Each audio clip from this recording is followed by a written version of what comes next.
உள்ள விசிபிள் டைப்லேயே வந்துடும், உங்களுக்கு மிரர் வச்ச மாதிரியே வரும் இது. அதுக்கப்புறம் பார்த்தீங்கன்னா இந்த பீரோ வரும், இது வெளியில் வந்து மிரர் வரும் கொடுத்துருப்போம். இது இதில் பார்த்தீங்கன்னா டபுள் ட்ராயர் வரும், உங்களுக்கு டபுள் ட்ராயர் வச்சு வரும், நல்லாயிருக்கும் இது. இதில் எல்லாமே பார்த்தீங்கன்னா நம்ம வந்து டாடா ஜேஎஸ்டபிள்யூ ஸ்டீல் தான் யூஸ் பண்ணுறோம். ரெண்டாவது பார்த்தீங்கன்னா இதில் பவுடர் கோட்டிங் தான் கொடுத்துருப்போம். ஸ்டீல் குவாலிட்டி இதில் நல்லாயிருக்கும் உங்களுக்கு. அதுக்கப்புறம் பார்த்தீங்கன்னா ஏங்கர் டைப்பு நம்மள்ட்ட இருக்குது, இது வந்து ஏங்கர் டைப்பில் வரும். அதிலே பார்த்தீங்கன்னா இது பாட்டம் லாக்கெட் பீரோ வரும், கீழே நீங்கள் வந்து லாக் பண்ணி வச்சுக்கலாம். முக்கியமான வந்து டாக்குமெண்ட்டு அந்த மாதிரிலாம் நீங்கள் இதில் கீழே வச்சு லாக் பண்ணிக்கலாம். நம்ம பார்க்குறது வந்து இது ராஜாராணி பீரோ.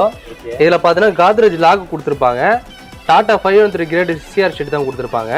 ஒரு ஹஸ்பண்ட் ஒய்ஃப் பார்த்தீங்கன்னா செப்பரேட்டாக வந்து அவங்களோட திங்ஸு அவங்களோட ட்ரெஸ்ஸஸ் எல்லாம் வைக்கிறதுக்கு இது கரெக்டான பீரோவாக இருக்கும்.